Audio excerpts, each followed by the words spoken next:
What is going on YouTube? Welcome to our wonderful guest, Sywo, who's come by Thank you so much. to do some Q&A with us. If you don't know who Sywo is, I don't know how you don't know who Sywo is. He is not only one of the best Lost Ark content creators making content on YouTube, fight me, it's true. He's also hands down the most wholesome. And all you need to do is go watch his song about getting IP blocked. Which every time that comes up on my recommended, I want you to know I push play on that and I listen to it. It's hysterical. I love it. So good. That's my best content right there. So welcome. Today I can answer questions about country music and in general just singing. So here we go. Excellent. Let's go. I'm from Texas, so that works out great for me. Awesome. There we go. Alrighty. So what we're going to do real quick for the people out there in the YouTube land that are just hearing this, we've got about 30 questions. We're going to rip through them as quick as possible, and then we're going to do whatever we've got left time-wise. We're going to do live Q&A from both the Discord as well as the YouTube chat. So, Sywo, you ready to go? Rapid fire? Yes, let's do it. Let's not take it so rapid. Didn't you see what the game director said last night? Or, I mean, a few hours ago, he said, take your time. Yeah, we got to take slow. Well, I'm glad they pulled back on the you have to watch every cutscene if you want to get the second free level up. Oh, that was the mega troll. Yeah, they literally want to kill me. Like, they drop bombs 6 hours before release. I need to record, stay up all night, and it was just it was crazy. So the big bomb, maybe we can discuss it as part of one of the questions. I'm not sure if there is any questions or if there are any questions that ask something specific about the big bomb, but I think there will be. So you wanna like read them out, or shall I read them? Sure, I can read them out, and then we'll let you answer, because I'm here to help facilitate. I don't have the knowledge. All I can do is read the questions. That's my biggest contribution to this. So, Sywo, what would be your number one tip for somebody brand new to Lost Ark? What should people know? Number one most important thing. Number one most important thing is don't be afraid to play several characters. And I'm actually serious. I know that many people, I see it also from my YouTube channel, very many people that are new. I'm a one character guy, right? This is the answer. I don't want to play alts. I'm not into that. I'm just gonna play one character and take it easy also. The thing in Lost Ark is that there's nothing to be afraid of playing several characters. It's not a chore. You don't have to you don't have to go through all of the gearing up process to the teeth in order to be viable on another character. It's just really fun to try different types of combat, different types of classes. Maybe one time you're feeling a bard, maybe one time you're feeling a soul master. And I would say that right now at this point, seeing where we're going in terms of content and what they want to do with our Western release also after last night, I think it's a very valuable thing just to have a couple of different classes there at various item levels, all of them being sort of in tier 3, because now it literally takes like 3 days to get there. So I think having a variety when you log into your account and you look at your beautiful wallpaper on your character selection screen, you should have a choice. What do I feel like today, right? How will I kill Argos today? Is it gonna be on my Scrapper or my Berserker? Do I want to be a bit supportive today? Do a Gun Lancer? That's one of the beauties of playing Lost Ark, because you log in one day and you feel this, you feel that. For PvP also. So that's my number one thing. As counterintuitive and scary as it might sound, I think it's something that all of you that are listening are going to actually get used to and do it yourself anyway. And I think it also it helps burnout. If you really just tunnel vision a single character and a single playstyle, there's so much more to experience from the game than a single class can provide you. Yeah, let's say it's just like, like with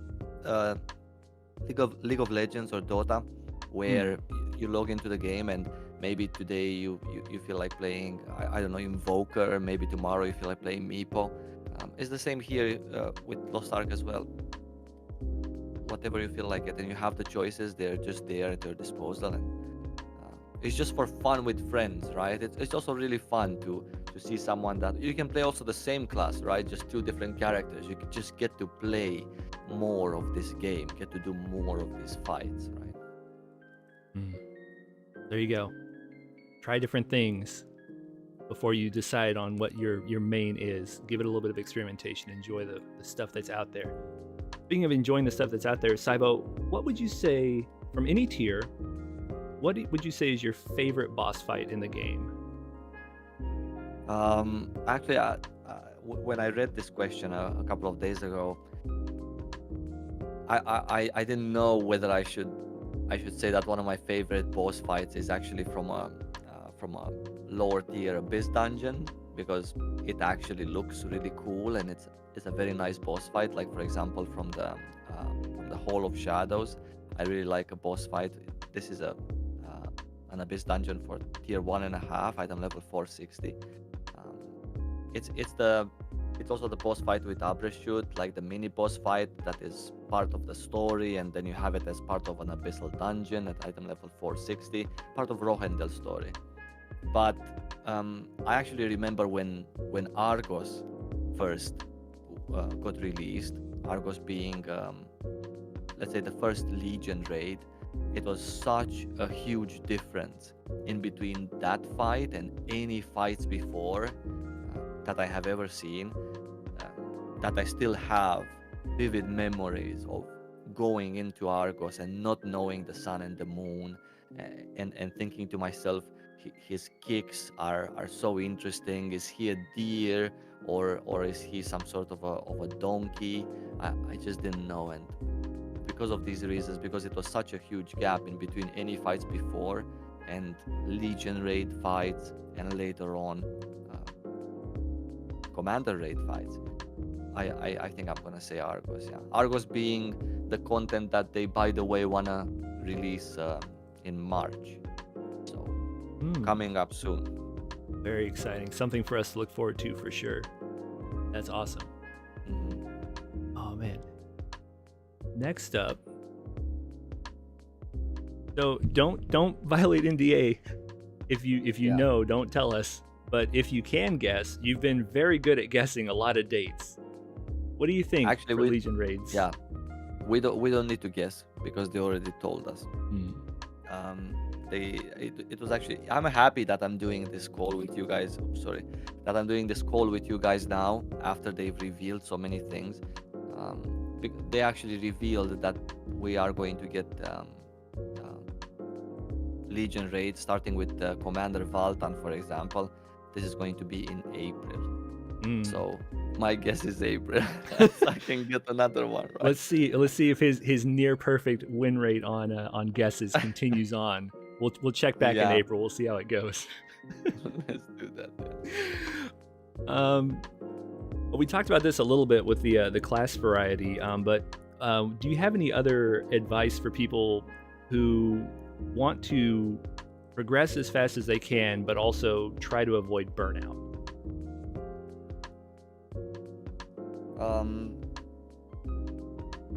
So this depends on what exactly do you find burnout to be.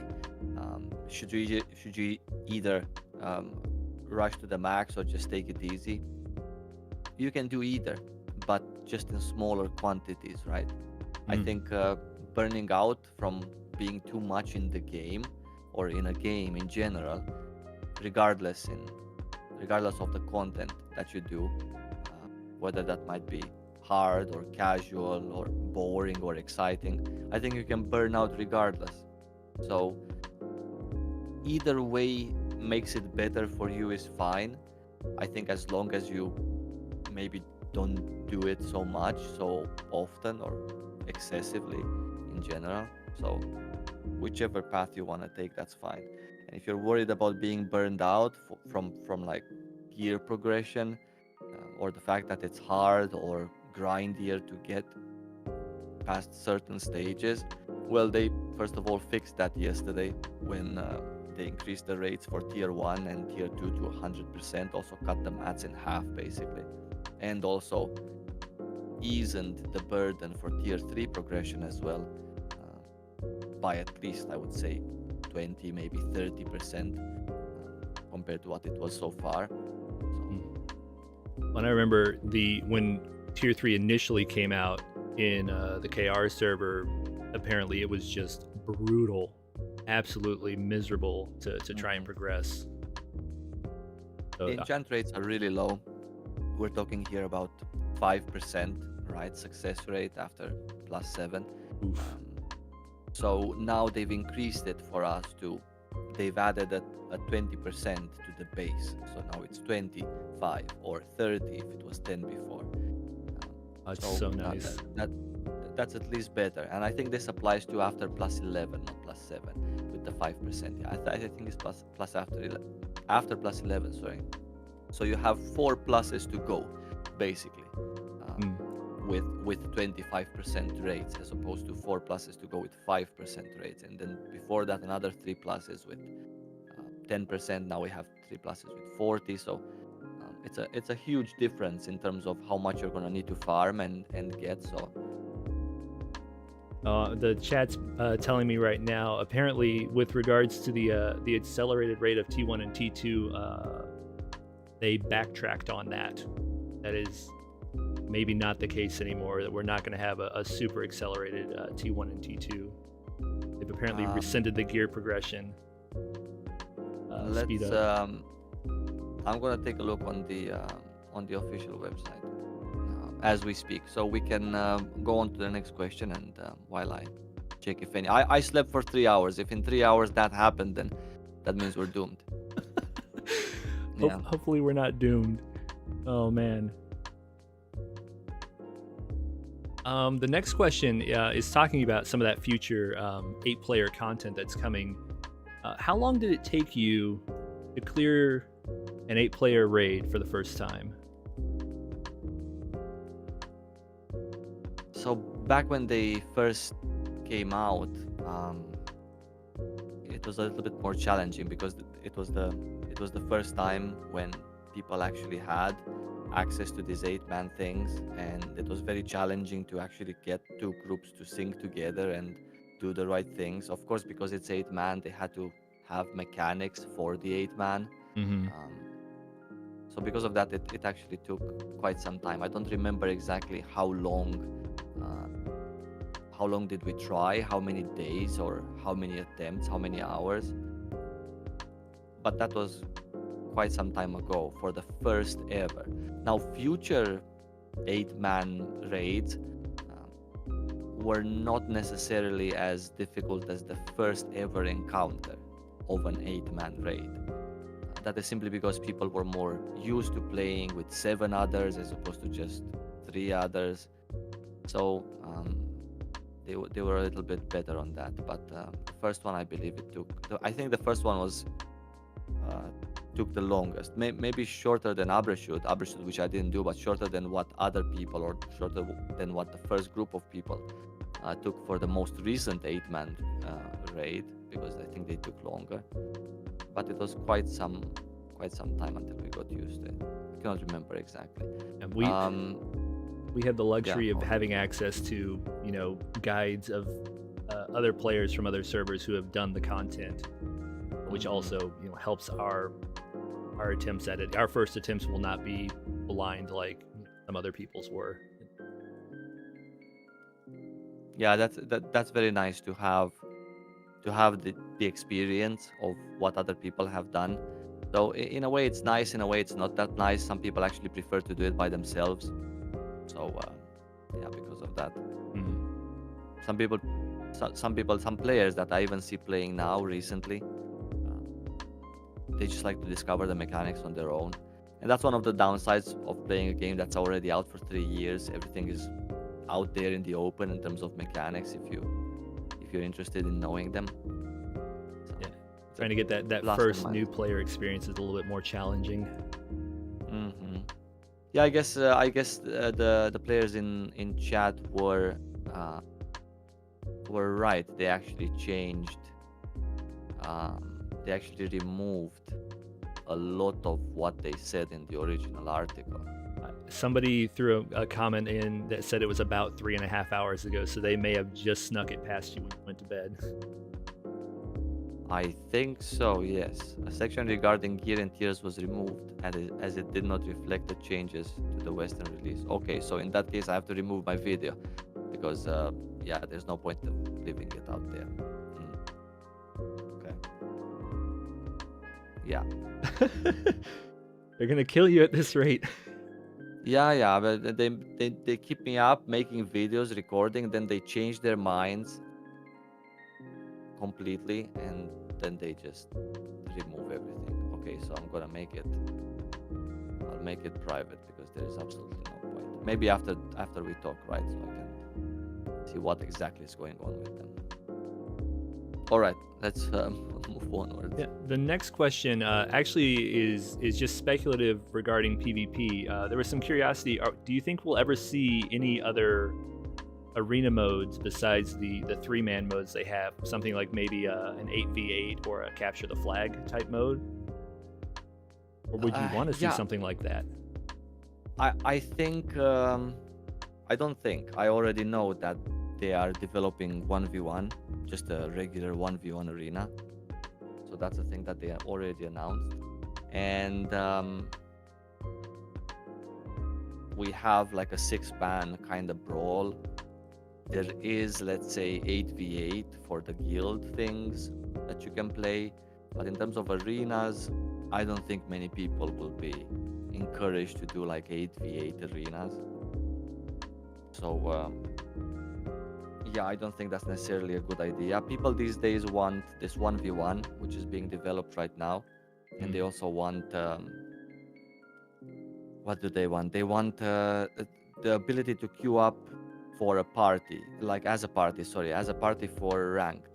So maybe they're gonna look into that as well, to give the opportunity to people to be 2 or 3, to have a separate rank for parties.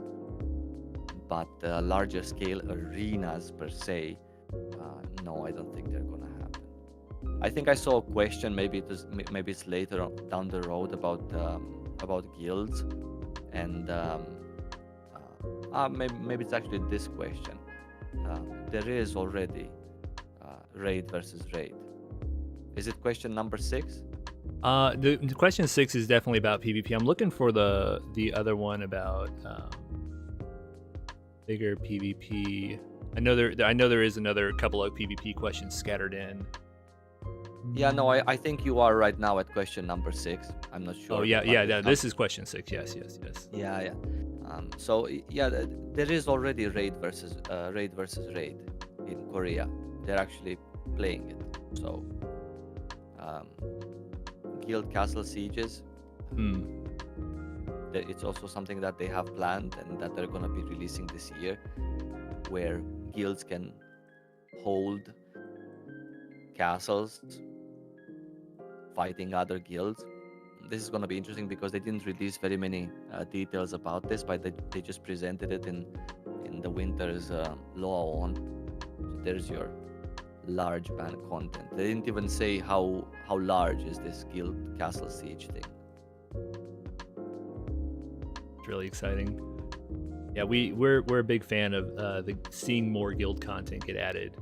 That's definitely something we're hopeful. We've got some people who are real big into PvP and are hoping we're going to see some bigger, more guild-oriented stuff coming in the future. Yeah, absolutely. It's planned, it's there, and it's being worked on, actually. The raid versus raid and the guild castle thing. Nice. One of the other questions, and I guess this one was specifically about PvP, but I know it also is applicable in PvE. There's been a lot of discussion, people wondering, like, should I be getting a 21.9 monitor, or should I even be running in Force 21.9 mode? How big of an advantage, not just in PvP, I guess, but in PvE as well for the harder content, does being at a 21.9 resolution give you versus a 16:9 resolution? I think I think if you want to go competitive PvP, then you need to play this, because you just simply see from further away, and it's really really important. You don't have to have a separate monitor for it, like a native ultra wide monitor. You can just force the resolution onto your regular monitor. But I think it's important also with some of the raid bosses, like for example even the last one, Abrashoot, then seeing more on the sides, left and right, is actually important, because there are some mechanics that come from left and right, some balls, some tornadoes, and seeing them further away, uh, yeah, would be actually important. So it's nice, but you have the option to do that in game, right? With forcing it. But if you wanna purchase a separate monitor for this, then absolutely, because it actually gives you a nice, let's say, advantage. Not over other players, because again, everyone can do it, but just in general.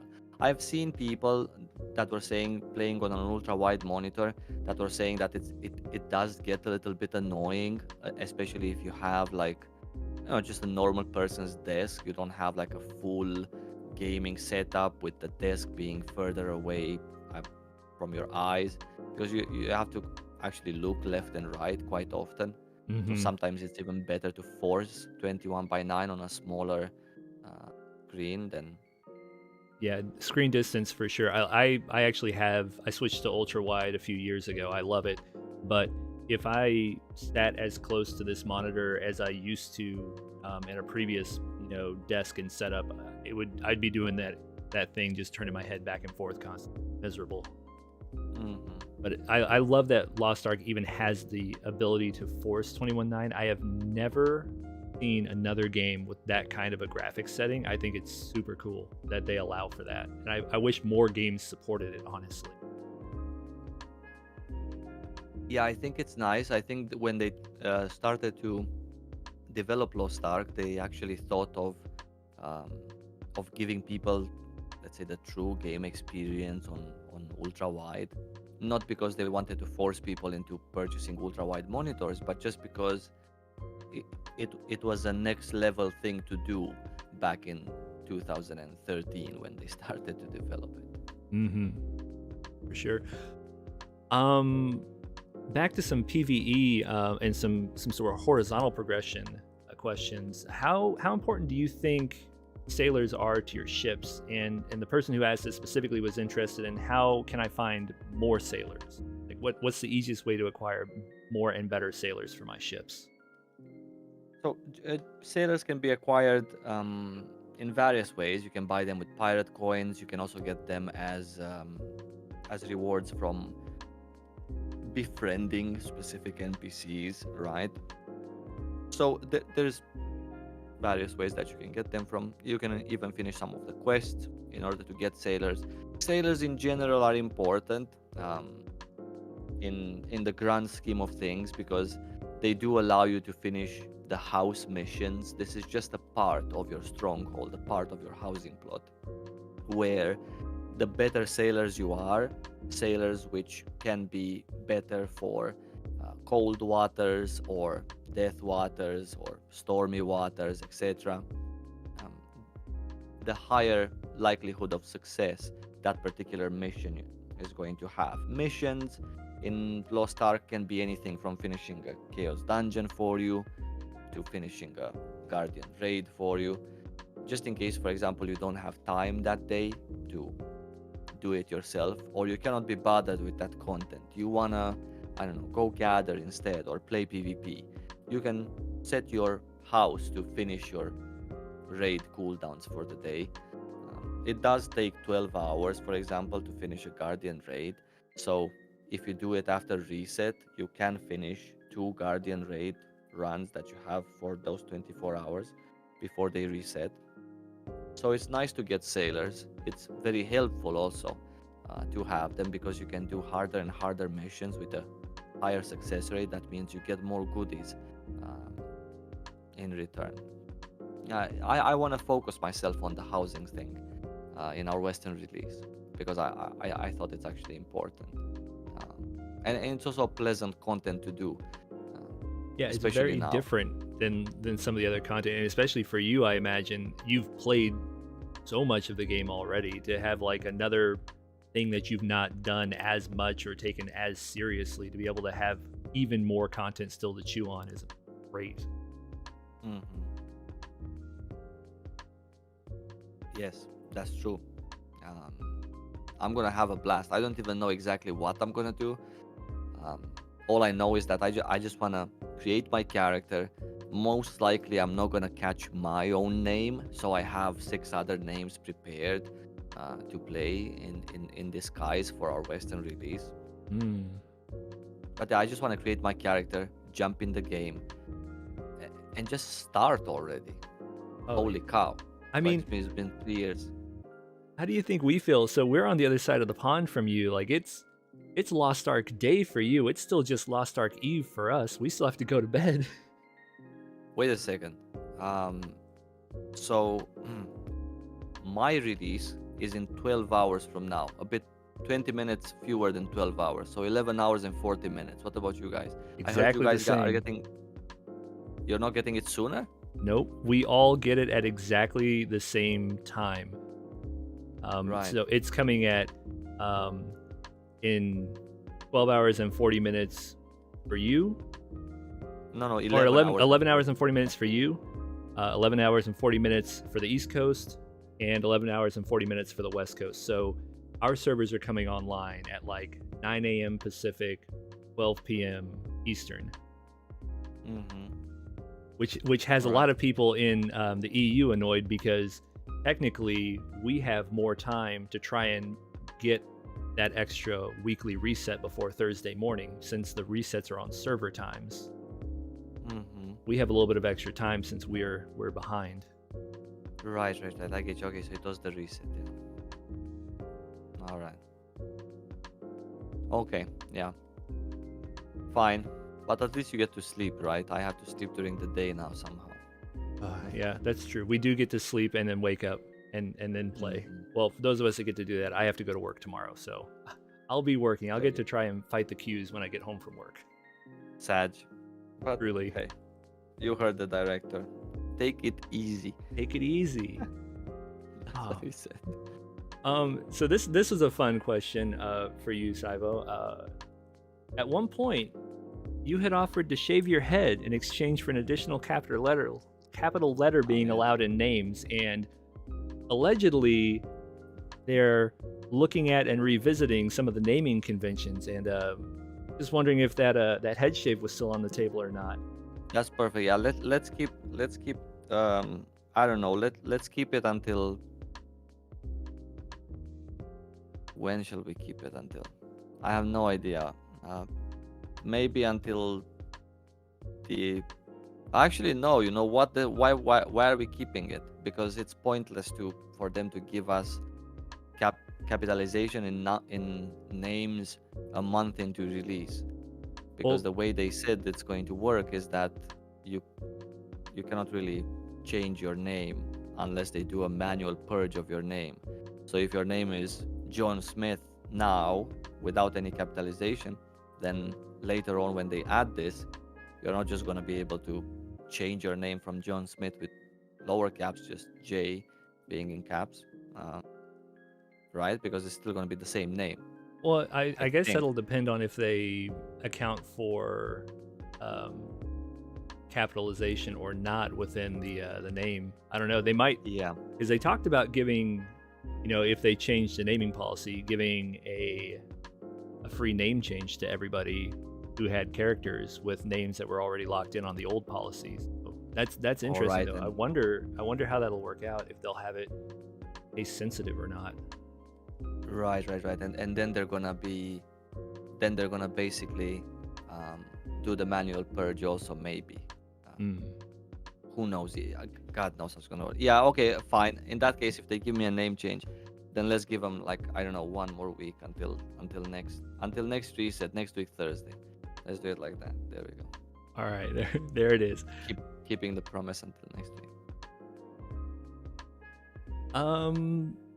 Question from one of the newer players who has not played any of the other releases. What class or classes do you think are the most forgiving for new players to learn the game and learn the mechanics?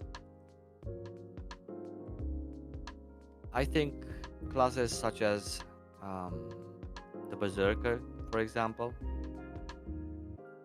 quite forgiving, not only because it has naturally mobility built into the skills that they use, but also because it's a non-positional class. Generally, they do prefer to be at the back more than anywhere else, but it's not like something hugely bad is going to happen if a Berserker is not at the back. That's an advantage, right, in terms of fighting bosses. Also, for example, the Shadow Hunter, same idea. They do have a mobility skill that they can use as a skill, plus their dash, of course, which makes it easier to avoid mechanics. Again, a non-positional class. So I would recommend these two. Skills are very straightforward. You cast them, they are cast either all around you or in front of you. So yeah, these two classes, I would say. There we have it. So they're giving us 15 classes or subclasses, which is awesome. That's so many choices to pick from. But there are definitely some fan favorites that they're not giving us at launch. And there are people who are very seriously eyeballing some of the stuff in the other regions that they would love to play, like the new Artist or Lance Master or Destroyer or Scouter. How hard, and this is kind of a tricky one to answer because they keep changing the stupid rules on how gearing is going to work, but how hard do you think it is going to be to change mains? Is there like a break point when you get far enough in that it just becomes incredibly expensive and difficult? Or do you think for our release, for at least the near future, it's not that difficult to switch main? Yeah, this question heavily relies on whether we're gonna have boosts or not. How people do it in Lost Ark is there's these boosts that also give you item level, and they're actually designed to either help your friends catch up at the same time as maybe you want to level up your own alt, and at the same time as the company making some money out of it because they sell them in the cash shop, and it's sort of a nice W for everyone, for the new players that might join and just want to skip, or they don't have to but they can, for your alts, especially when a new class gets released, for example. They sell these things, and it's a nice thing. It's, let's say, harmless in the grand scheme of things, and obviously we're not going to have them straight from the get-go, these boosts with item level, I mean, but that's the biggest part of answering this question. When are these boosts going to be available, right? And generally they were available in other regions once you have passed that content. So for example, if I get to 50 and I finish the Fern story, then I go to Rohendel, I finish Rohendel's story, I'm already item level 600, gonna jump to tier 2. Then when I am already progressing through tier 2, they might give a boost to someone to get to Verd, right? And it goes the same with future patches as well. When I am going to be in Punica in tier 3, but I'm not going to be item level 1345 anymore. I'm going to be 1370 plus. That's a bit of a different stage of tier 3. They might give a boost to 1302, and that's it, with gear included, so that your friends, your alts can also be there. But in terms of doing it in game, like without these boosts, depends again on the enchantment rates. Yesterday they told us they're 100%, they're 20%, 60%, no math. Today they tell us that's not the case. So actually just a few hours ago. So it's a little bit crazy. If they bring what they said a few hours ago, if they make it into a reality a little bit later down the road, I don't know, maybe next month, then again, getting through tier 1 content, assuming you're level 50, that should take, with those rates and those requirements, that should take no longer than 6 hours, of doing some story in order to be already in tier 2, and then tier 2 should take again no longer than 6 hours of that story for one character, so 12 hours to get to tier 3, I believe, with those rates that they announced 4 hours ago. So wildly varies depending on what they do. Well, I guess we're gonna have to just wait and see how this all shakes out when they put the game out in less than 12 hours. Mm-hmm. I know you're gonna be doing a lot of stuff with your island and such. Regarding life skills, what do you think gives the most bang for your buck in terms of just like what's a good one if people are going to just tunnel vision on a single life skill just as a means of profit or critical crafting materials that they'll need for battle items down the road? What do you think people would be served best by focusing on? I think at the beginning, how life skills work is actually very straightforward. There's herbalism that creates the potions, right? And some battle items that you need to gather plants for. And you can make a nice amount of gold from doing it. Then there is also lumbering and mining. These two are used, the mats that you get from lumbering and mining are used to level up your housing plot, for example, or level up your boats, right? So at the beginning of the game, these you should do at the beginning. And then later on, once you get to tier 2 content and tier 2 gearing up stage, then you should look into one of the other three, which is fishing, archaeology, or excavating, and I'm forgetting the other one. Hunting, right? So one of these three, fishing, archaeology, hunting, is going to give you materials needed in order to craft a gear enchantment material that everyone needs, starting with +7 in tier 2. So that's how professions work in Lost Ark. Nobody really does lumbering and mining in tier 3 content. Everyone chooses one of the other three. It's either mining, it's either fishing, or excavating, or hunting. Because not only it's more efficient because you can sell the materials that you get from it to other end game players because they need them also in tier 3. But also it's good for yourself, for your gearing up progress in that sense. So it's important as you're going through, be doing the life skill that's appropriate to the tier of content you're consuming, and be willing to move on to the next life skill. Don't get locked into a single one. Those lower tiers especially. Well, in the lower tiers you should do lumbering and mining. So you would level up your housing plot. Of course, you can do lumbering and mining for the rest of your life in Lost Ark, right? It's not mandatory that you just stop there. However, you should be looking into getting another profession once you hit tier 2, so you can level that one up, so you can get the perks of, getting extra resources, extra materials from it, because that one also helps you craft gear and enchantment materials that you and everyone else is going to need.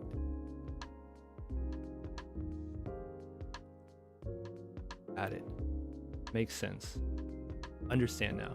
Thank you for explaining that to me, because I was clearly at least a little confused initially. Of course. The life skills are one of the few things that I don't know very much about in this game, and there seems like there's a lot to try to ingest as somebody who didn't play any of the other servers.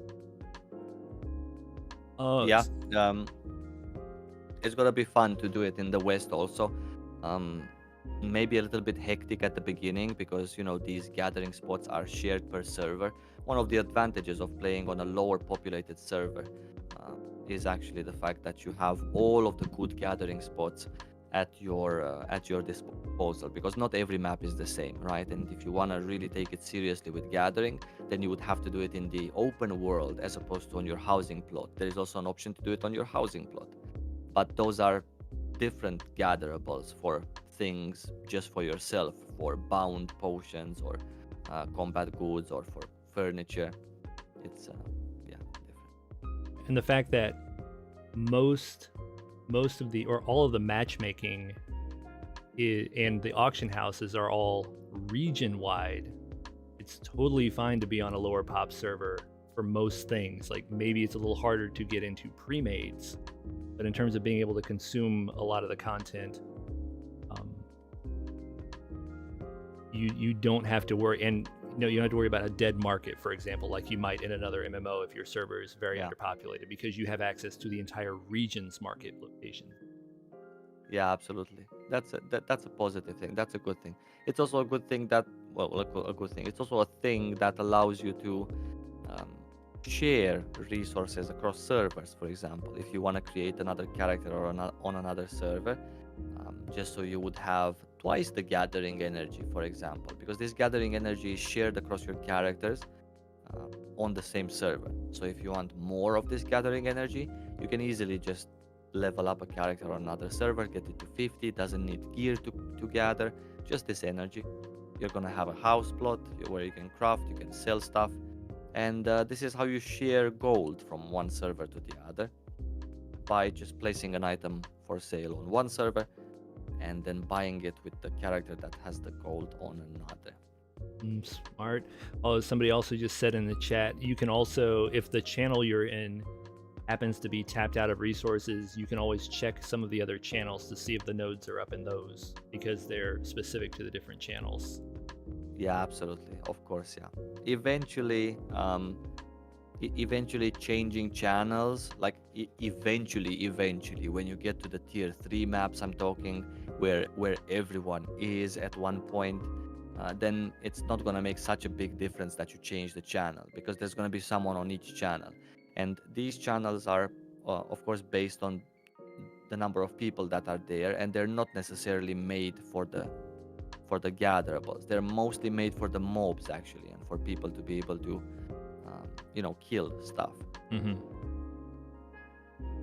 But yeah, even if one person, for example, is there on that particular channel, that one person doing or gathering your, killing your rabbits is enough to make you have to swap channels, and there's only so many channels, right? But yeah, that works. That's a way. From the most recent Laon, what are you most hyped to see eventually release in the West of all the content that we saw recently?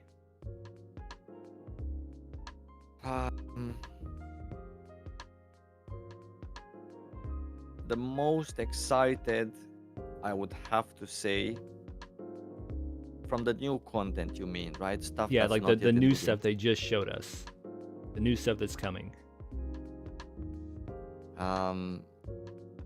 Can I say the new class, the new specialist profession in general? I'm very excited for new classes in general. I wasn't at the beginning. I was actually heavily against them releasing us classes with a teaspoon, because I didn't understand the concept for the first 2 years, actually, maybe a year and a half. I was like, why do they keep releasing like one class at a time, like every 3 months? But then I understood it. So right now I'm the most excited for the new profession, right? The specialist. They've already released the Jesus, I forgot her name. The artist, right? From the specialist profession. But they have others as well. And I'm really excited to see what they're going to do, because they're doing such a fantastic job with classes in general. I know many people are excited for the mini games. This is definitely going to be something nice, something fun to do, and I'm pretty sure they're going to try to incorporate it as best as they can. But for me, how Lost Ark is already is, let's say, enough. Extra mini games that I can play as a Mokoko Seedling, or these are very nice for some people, and it's great that my game has them. But yeah, it has to be the new profession. I mean, and it already is kind of a carnival MMO. There's so many different things to do, but thinking about how much just content there is to consume in terms of the dungeons and the raids and such, and having an entire different play style with a brand new class, a third support no less, something other than just the paladin or the bard in a party, changes a lot of dynamics, not just for the person playing it, but also for the party, I would assume as well. That's true. Yeah, that's absolutely true. Oh, we got another PvP one that snuck in from earlier. For people who are trying to learn PvP, who want to learn how Lost Ark PvP goes in the arenas, which of the arena modes is best for a new person coming in to start in, do you think? Definitely the 3v3, the team deathmatch.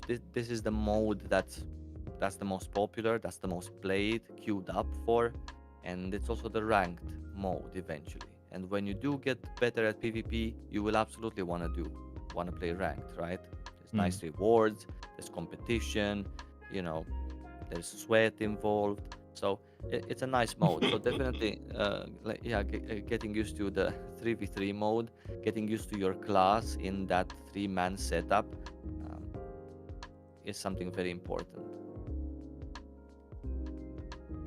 Speaking of getting used to your class, people who have watched your content, I would assume, have a pretty good idea what the answers to these questions are, but there are some people who are very new just to Lost Ark in general. So for PvE and PvP, what would you say are your favorite classes? What do you really enjoy playing? Me personally, I absolutely love Summoner in PvP, and I cannot wait for the class to be released. I also really enjoy Summoner in PvE content, so it's a class that I enjoy in both of the contents. Unfortunately, with my Artillerist, the class that I'm actually gonna start on today, I don't necessarily like it for PvP. I just don't want to play Lost Ark the way you have to play on an Artillerist in order to do a good job. And if I always play my way and it doesn't work with the class's skills or where I need to be or how I need to use my rotation, then you're always going to be disappointed in the results that you're going to get, right? And this is for PvP content.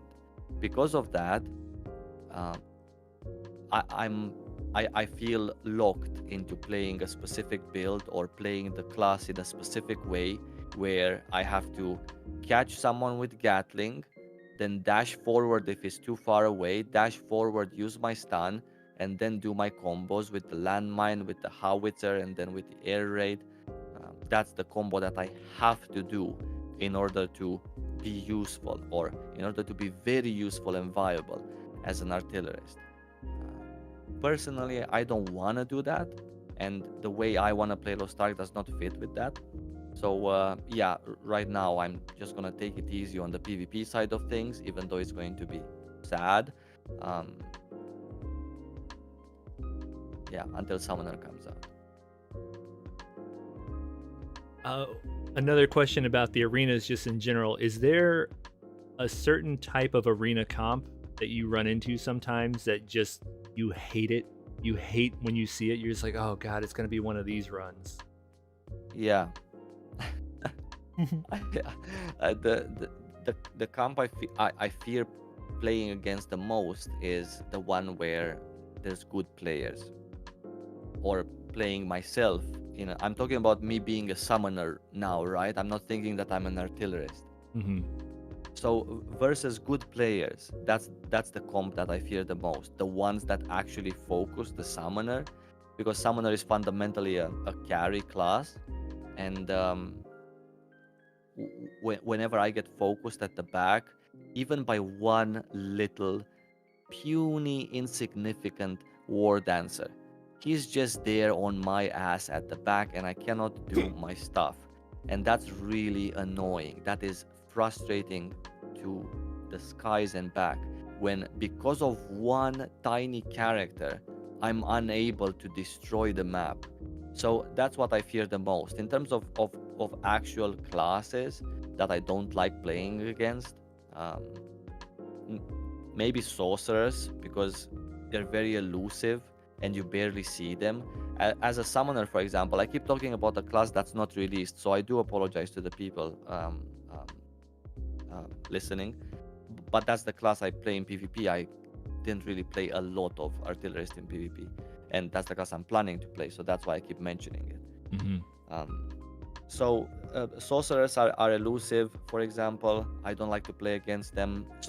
Classes that I don't generally get to see very often. Gunslinger is also a class that I don't see in my field of view as a summoner. Whoever I see, that's perfectly fine, because they're most likely gonna die. But if I don't see them, then that's a problem for me, because I have to either commit forward or get out of my comfort zone where I should be to do my damage to maybe go and chase them. But this happens generally, of course, when you play in the same team with people who either don't take care of you, or they just don't take care of the people I don't see. Because if there's someone I see, I can deal with them, generally speaking. And if nobody's dealing with the people you don't see from the other team, then that's even worse for me as a summoner, as a carry player in that sense. Many people just want to mind their own business in PvP and just do their own damage. But at the end of the day, getting extra rank points because you've peeled for your summoner, it doesn't matter who does the 1 million damage. It's either the summoner, and the fact that it's not you, the fact that you do 500,000 and take 500,000, but then your summoner is safe because of you, or your carry class in general is safe because of you, that wins you the arena, as opposed to you doing 600k and taking 400 because you've played solo somewhere on the edge of the map. That loses you the arena. So that's the difference. I also don't like to play against other summoners, for example. I don't like to play against artillerists because they have the pets. The summoners have the pets, and generally pets go on the first target they encounter, right? And if that target attacks them, such as, for example, you can do with the summoner pets, make them attack or make them use some specific skills, then they're gonna just go there. Part of the big summoner damage are also the pets, right? And if I explode my pet on someone on an artillerist turret, then that's not gonna do any good, right? So, yeah. Scariest thing: pets and good players on the enemy team, bad players on your team. Yeah, that's scary.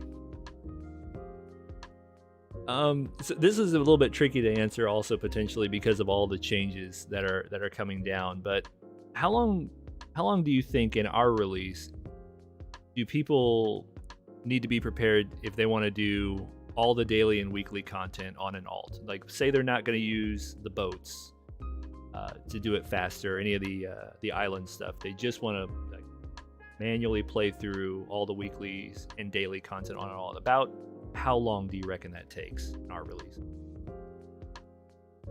So the daily and weekly content per character.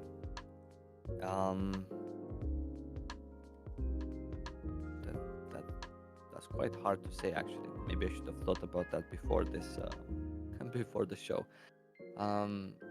So you have some daily quests. Let's say you're mega efficient, right? Let's say you're mega efficient. You have the premium membership also. You have the daily quests. This should take you no longer than 15 minutes. You have the weeklies. These ones take you generally longer, depending on which weeklies you take, but I would assume no longer than 2 hours for all of the 3 weeklies to be done. And then you have even more daily content, like, for example, the Chaos Dungeons. These Chaos Dungeons, depending on the class that you play, some classes are faster, some are slower, but the difference is not that big. Let me just put it down on paper. So daily content, 15 minutes dailies. Then you have 2 Chaos Dungeons, that's, let's say, 15 minutes on average. Then you have, what else do you have on a daily basis? You have the Guardian Raids. These are going to take much longer for us than you're used to if you played in any other region currently, even at lower gear score. because they've increased the HP for them by 30%. So it's not gonna just take 30% longer. It's gonna take actually quite a bit longer. So from, I don't know, 5 minutes that you could finish them right now in Russia, maybe ours is going to be actually 10 minutes or 11 minutes in order to finish them. So let's say there you don't fail, you have a pre-made 2 Chaos Guardian runs, 25 minutes. Chaos raids, that is. And on top of that, you have the weekly quests, 2 hours weeklies. You have the abyssal dungeons, which can be finished in 25 minutes each. So 2 abyssal dungeons, or yeah, maybe actually 4 abyssal dungeons. So that's 50, 100 minutes for the abyssal dungeons per week.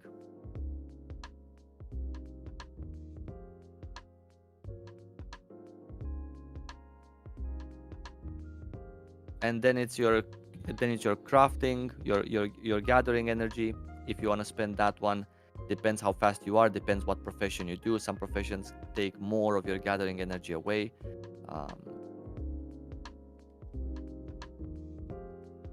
But I guess that should be everything. So Did like, you? Yeah, so that's like so like 3.5-ish hours for most of the weekly stuff, and then Yes, and yeah, in terms of dailies, that's actually fewer. It's 30, maybe 55 minutes for your daily stuff. But in tier 3, it becomes a little bit lengthier because there's no, well, there is chaos raids, not chaos raids, guardian raids. Sorry, there is guardian raids there as well. But later on, there's going to be other content, like for example, legion raids, the 8-man stuff. That takes longer until you put a group together. And also, while you finish it, there's various phases of the boss. So, yeah. So you're looking at if you're for each alt that you're gonna try and do everything on, you're looking at a few good hours every week, easy. Just knocking out the weeklies and a couple of dailies. If you're gonna try and get all the dailies done over the course of a whole week, you're talking about probably 7 to 10 hours. Depending on what all you're doing on the alt and how fast you're doing it. Yeah. And then on top of that, there's PvP also. So you gotta do PvP if you want to do it. The guild stuff, right? That maybe you want to do Friday, Saturday. You want to play with the guild. Well, and that pretty well answers this next question. We can almost just breeze past this. We just talked about basically what is the breakdown once you're at level 50.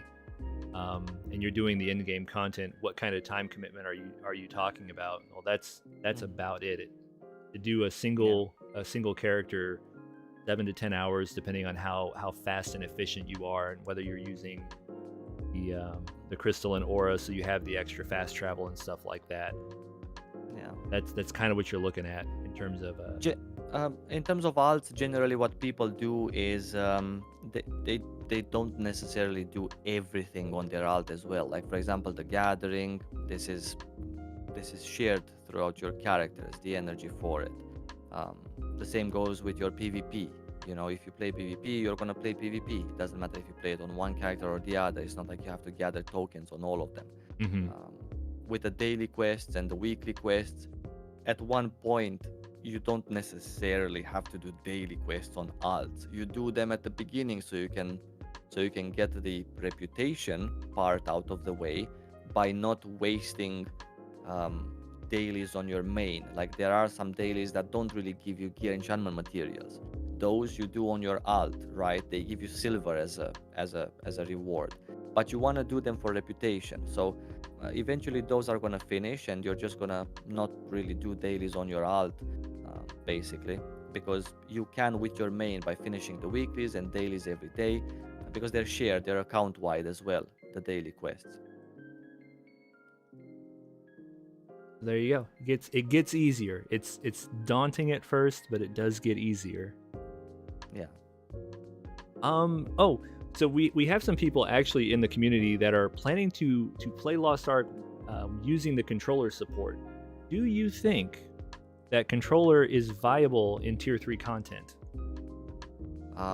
Some people said they played controller, but I am not sure because I have never played myself, so I cannot say. Some people say they played it and it's nice, but there's so few people who say they played it and it's nice that I'm not really sure that I should trust them. I've So I I've heard cannot some advise.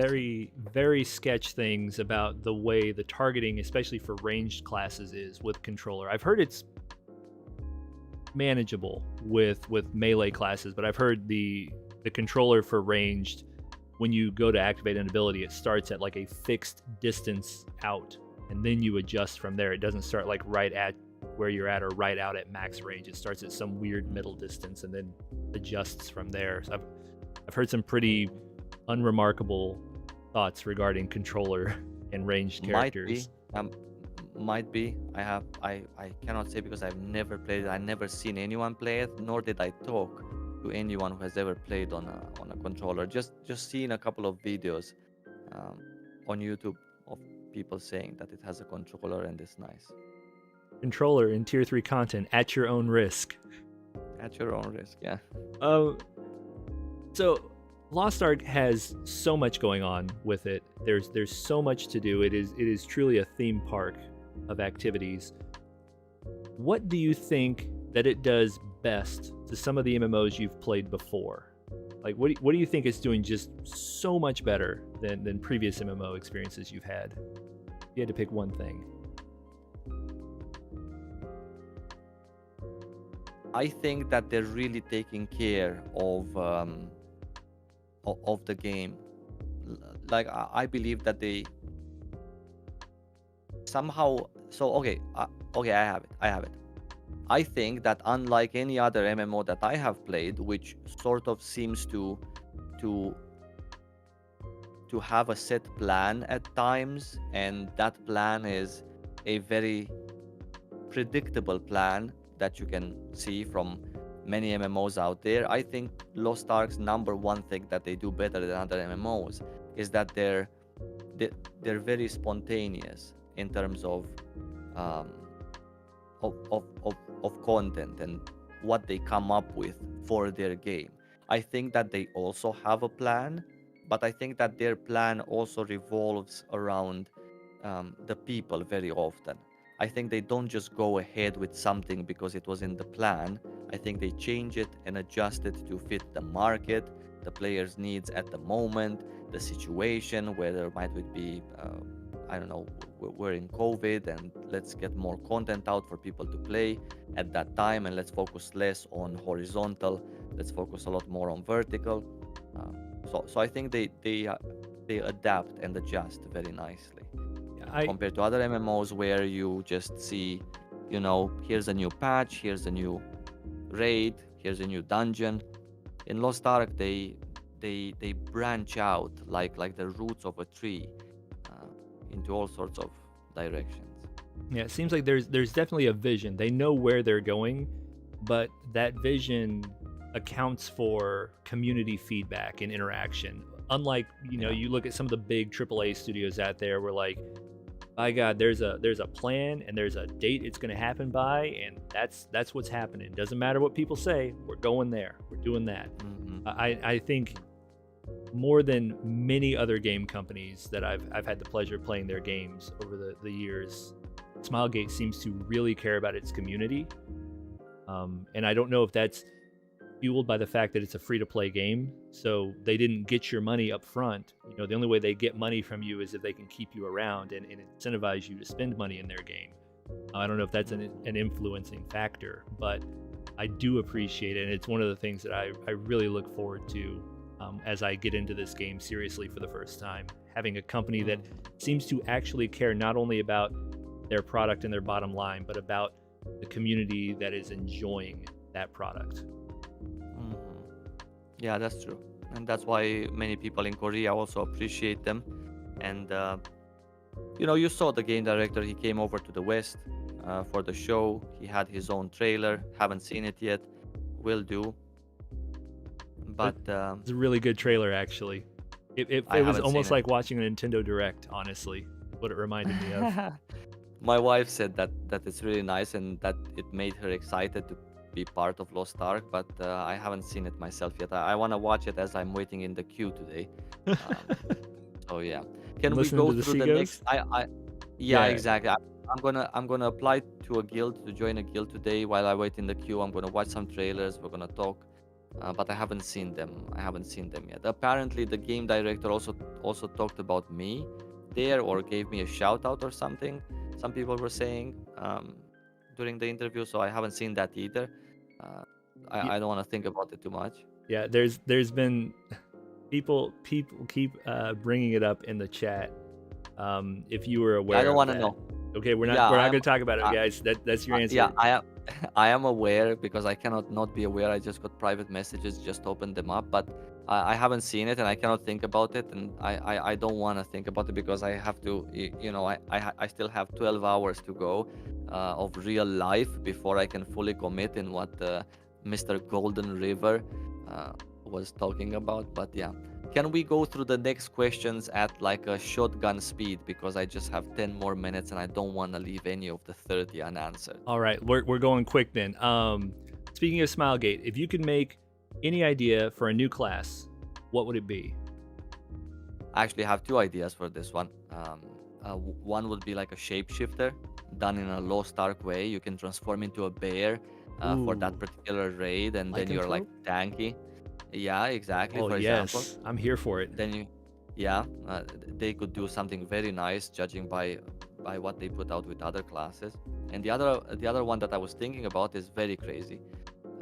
Sort of like a trickster kind of class that can basically change the way everyone sees things.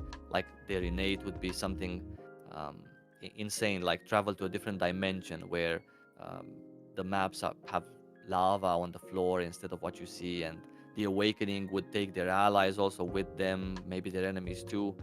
Uh, yeah, but maybe skills to reverse your keyboard in PvP. That would be, a little bit, Oh, it'd be like brutal. to make, yeah, that would be interesting, right? When you get that skill on you, you need to play like either a keyboard mini game, like you need to do in some raids, or just basically reverse your keybinds. Yeah. Oh man, So, that'd be really. I'm here for that lycanthrope idea though. mm, Why? So, regarding the incredible balance that is everything in Lost Ark, it's an amazingly well balanced game with everything being viable in terms of the classes. What do you think about the fact that there are engravings that people, from a meta standpoint, just are refusing to use? Are they truly bad? Do they really need a rework? Is that kind of what there's going to be a focus on this year when they're talking about fixing some of the balance things, or do you think people are just attached to what is exactly the meta? so I believe that when they started, they just took too big of a bite, and now they're gonna try to fix that with 2022. And speaking about balance, 2022 is gonna be the year with balance. They're gonna change class skills even from the ground up. Um, so that's gonna be interesting to see what they're gonna do with some of the classes. But speaking about engravings in particular, yeah, there are some of them that nobody uses, but it's important to have some of those for RNG sake. If you Mm. would always get, let's say, a grudge as a drop because that's the only one you want, then it would be a little bit. But they're trying now to give you boxes from which you can select drops that you can. You still get RNG drops, but many of them are select boxes and stuff like that. But I Right. think this is normal for MMOs. I think they took too big of a bite in general when they created the game. They wanted to do so much with it and so many different skills, tripods, and it was even worse before with all of the runes and stuff. So Are there any systems in Lost Ark that you think are just horribly tedious that you would change if you could? Is there one in particular that just really grinds your gears every time you have to interact with it? mm, I don't know if I would call any systems tedious. Um, I don't know. I don't think so. The way I see things, generally, when there's something that I personally don't enjoy or I don't like, I'm not gonna do it. Like for example, the chaos rifts, right? These Hmm. are things that spawn around across the maps, and they're there for people who wanna go and farm them. They give you secret maps in return. So these things I never do because I just don't find it as an attractive content. But I never thought that they're tedious, even though that's the reason why I don't do them. But maybe some other people like them. So the way I see things is that if someone wants to do that content, it's there for them to do. Same as with the actual guild content, right? Mhm. That's like on Saturdays, and you need to gather 30 people and just go and slap a boss. I never saw the, let's say, the value in keeping myself for Friday, um, going with them there, or so. But it's there and it's nice for other people. So I appreciate the fact that other people have something that they really enjoy doing. So yeah, I cannot think of any. So Yeah, it's different strokes for different folks. I'm gonna skip this next question because we already kind of talked about it, talking about the low and high pop guild servers. Like, what's the advantage of being on a higher pop or a lower pop yeah, server? yeah. Do you have an island that you think when people hit 50, they should tunnel vision go like do this island? The rewards are super good.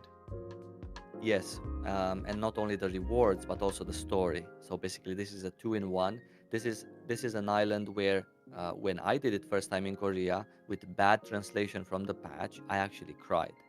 Um, Wow. I was a fresh father back then, and the island story is about a father and a daughter, and my first child is also a girl. So anyway, it just clicked with me 100%. And their mom died, right? That's the story. So the daughter was searching for the mom's soul, so the mom's soul can be with her. And the story is gorgeous. Plus, now the rewards are amazing, and that is the Starlight Island. Absolutely go and do it. Play it with headphones, listen to the cutscenes. If there's one set of cutscenes that I advise you read and listen to, um, it's Starlight Island. Okay. Starlight Island. Yeah. I'm a firm believer in get your story out of my gameplay. For you, I will fully experience that with headphones on. Just this one. It's a long quest, I get it, but just listen with it. It's gonna make you a bit soft inside, but that's good sometimes. Just don't be live, and just do it. They've lowered the guild level cap from 50 to 25. How long do you think it's going to take us to level a guild all the way up to 25? You think it'll take the same amount of time as it did, or will it take a lot less now since it's lower levels? No, I don't think it's gonna take less. And of course, I think, as you know, it depends on how active you are, right? How many members do you have? How active is your community in that guild? But yeah, I don't think it's gonna take fewer. All right, I'm going to skip this next one because we already kind of talked about some of the PvP class stuff earlier on. What do you see as the big difference between bards and paladins, and do you have a preference for which one is supporting you in higher end content? Yes. Me personally playing Summoner, and now with this release Artillerist, I play both of these classes, so I enjoy them, especially in PvE content, right? We're talking about this. I prefer to have a Paladin in my groups because not only I'm free to stay in more of their telegraphs if they place them well, because I'm a slower class, I don't always need to move. I'm also playing myself a class that's non-positional. Summoner, Artillerist, I can DPS from wherever I want. So even if they place the telegraphs wrong as a paladin to give me those buffs, I can still stay in them, right? I have myself shields, so I don't need necessarily extra shields from the bard. Bard is a more defensive class that can also heal you better than a paladin can. And paladin is a little bit more of an offensive class, even though they both give, let's say, the same number of buffs for attack power and such. Paladin does give a bit more offense, while Bard gives you a bit more defense. So for me personally, as a player who already knows most of the mechanics, I prefer to get more bang for my buck as opposed to get a bit more defenses like a Bard gives. But in reality, it really just doesn't matter. Either Bard or Paladin, both of them are perfectly fine. I think also Paladin is a bit harder to play in that sense because it's a bit, maybe it just feels a little bit clunkier to me. Bard feels a little bit smoother. Yeah, any support is better than no support. Yeah, absolutely. And I'm going to skip this last question that we had prepared because it's out the window because Amazon has changed the patch notes like 3 times today, and we don't Yeah, know we what's going to happen. Um, yeah, we don't. I don't know why they placed it. They removed it. I have no idea. But I'm gonna look into it after this. and I know you got to go. So we're basically done at this time. There was one question I did pull from the audience though, and I think it's appropriate right before you leave. With Lost Ark finally coming out in the West and stuff, your channel has been booming, and rightfully so. You are truly a brilliant content creator that I think a lot of people should be taking notes from if they want to succeed in a content creation space. You're incredibly wholesome. What's it been like? How does it feel to have seen this kind of growth and this positive response from people as they've rallied around you and your content with the upcoming NAEU release of Lost Ark? So personally, I first of all, thank you so much to the people who were listening. I'm really sorry that I cannot answer your questions. However, if we miss kindergarten at a specific time, we cannot go anymore because they closed it down. So I never thought of myself as a content creator. Quite frankly, I have people always congratulating me. Hey, congrats on 50K, congrats on 60K. This is how I know how many subs I have, because I don't even have time to open my YouTube studio on my phone these days. I have, for me, I'm just gonna be honest. For me, it feels like right now I'm done with Lost Ark. That's how I feel. Like I don't see why. I feel like I've done my job in that sense. At the beginning, when I did start to play Lost Ark in 2018, it was just like a normal player, right? You want to be there, you want to create content, a class guide, how to do this, how to do that. You know, you want to still be a YouTuber. But then later on, throughout the years, it's been so long, and they've done so many nice things that impressed me as people in general, the people that they are behind this game, that I really could not care less about the game in a positive way. I'm not sure if that is understood, but for the way I see Lost Ark is not as a game anymore. I don't feel like I should be creating content for Lost Ark or guides. I feel that Lost Ark is some sort of an experience, right?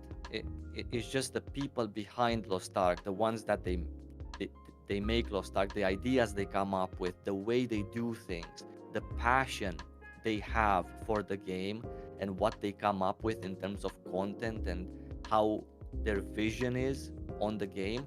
That's for me what matters more than the actual game itself.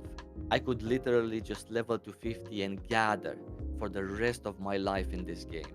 I wouldn't care, simply because I already know the game is good. And with our Western release, my growth, that has been amazing. I'm very thankful for people subscribing to my channel, but I never thought to myself that I'm gonna get somewhere or be someone. I just really just wanted to play the game.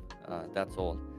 And now it's been so long, and I've covered this game, and it was sometimes very tough to find topics to talk about, because it was a non-existent topic. Lost Ark, it didn't exist for us in the West. That right now I feel like I'm done. You know, my job here is done. There's so many other nice people now that are playing the game, excited for the game, as excited as I am. And right now it just feels like I'm out of the wilderness. I've stepped out of the bus in Times Square, and there's a million people out there, and I'm just really happy to be out of the bus in the middle of people dressed in the same colors as they are, and just to jump into this game and just be a name on the screen on top of my character's head. Very happy to have reached there. I told you, the most wholesome content creator covering Lost Ark content on YouTube. If You're that gonna didn't see it convince for you, yourself. I don't know You're what gonna will. see it. Listen, you're gonna see it for yourself. It's really, it's just about the experience. It's just exactly like the game director said. Take it easy. Do not take it easy, because the game is not about taking it easy like you would understand it. Be casual and play 3 minutes every day. No, the game is about playing a lot of the game because it's really fun. Um, but like, take it easy in terms of stress and needs and schedules and these kinds of things. Just just let go. Just turn on your PC. Hey, I want to play a computer game today. That's taking it easy, like that. Like, like you turn on your TV, you go to Netflix, right? Like, I want to do that. That's how it is. That's what it's about. But yeah, that's everything. There it is. All right, don't stay any longer. Sywo's got to get out of here. He has real life responsibilities. It is Lost Ark Day for him. It's Lost Ark Eve for us out here. Thanks to everybody in the Discord who came by to hang out. Thanks to everybody out in YouTube who's watching this live or who checks it out after the fact. And thanks again so much, Sywo, for coming by. We really appreciate you, man. Thank you so much, guys. I really apologize for missing yesterday. It was a time zone confusion, and I'm very thankful for you inviting me and that we got the chance to talk. I love doing these things. And yeah, thank you to those of you who are listening and watching later. I'll see ya, guys, in Acresia. We'll see you in game.